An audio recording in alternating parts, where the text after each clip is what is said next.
The handling of parolees with violent histories by the Colorado Department of Corrections is being called into question this week in a complete Colorado report.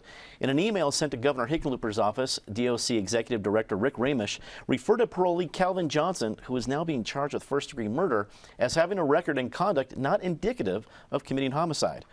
Todd, you broke the story. It's been huge. You've done a great job with it. I'm just going to hand it off to you. What do folks need to know at this point? Well, for the background, Calvin Johnson was paroled September 1st last year, and he had numerous problems while he was on parole. In fact, several times before he actually went out, he said, "Can I self-revoke?" Then once he got out, he just started to have these blow-ups where, he told his parole officer, "I should have killed my victims." They arrested him, and they wanted him to go before the parole board, but he never made it there, which is sort of a big question.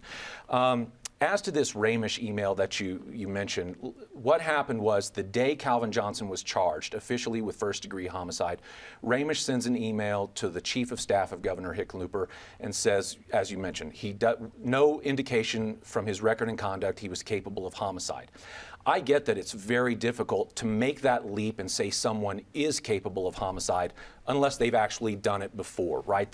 But if there's anybody that is qualified, I would hope to sort of see through those tea leaves, it would be people in the Department of Corrections. That's not to say Rick Ramish should have known better. But I'll say that when your email says, "Well, record didn't indicate he'd commit homicide," it leaves me wondering, what did you think he was capable of? Did you think he was capable of violence? Because that's what seems to be the implied left out here, and that's what's very troubling.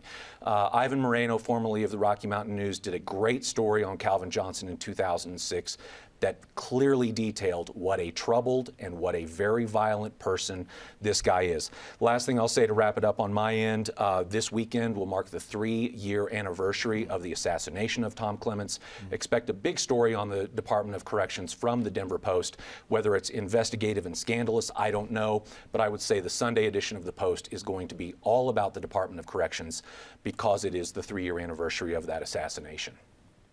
Eric, Todd brings up a variety of good points, but that last one is something that marks a real dark place for Governor John Hickenlooper's tenure as governor. Out of all the different challenges he's had, that has been, I think, the darkest area.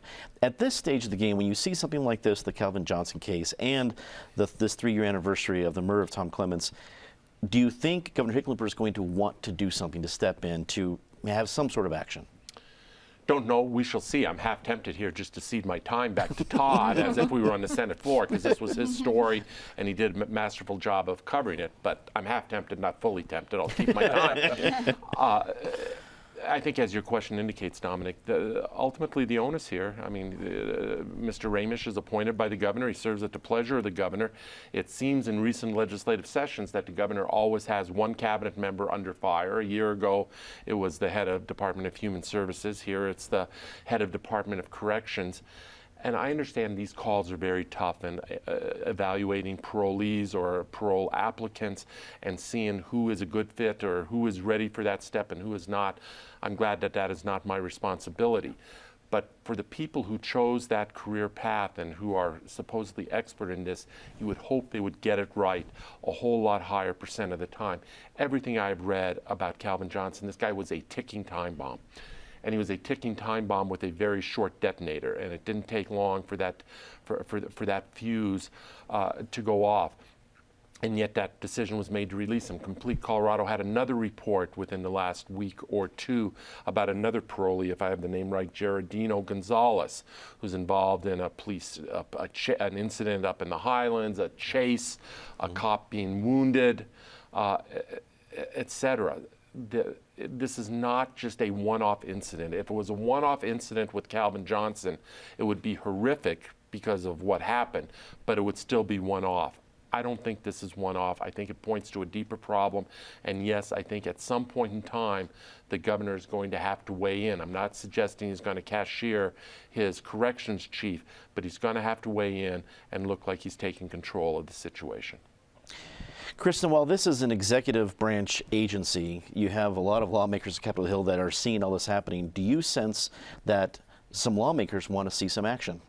I don't have that sense, but I think that there's a lot of broad feeling that there are deep, deep problems within the Department of Correction. A lot of unanswered questions, of course, about the assassination of the former chief of the operation, whether there were white supremacist gangs maybe still operating in the Department of Corrections. There's a lot of anxiety, of course, about unused property they have, what to do with CSP2. Nobody wants Guantanamo detainees there, but what do we do with it? It actually costs us money, even though it's sitting empty, to just make sure, it's the pipes don't burst and that kind of thing. It becomes more expensive, but nobody knows what to do with it. And I think, even though I think there's going to be people want to see the governor answer for some of this, I don't think there are really a lot of alternatives out there, people knowing what should happen. It's kind of a black hole in state government right now. There's certainly a lot of concern, but not a lot of solutions coming forward.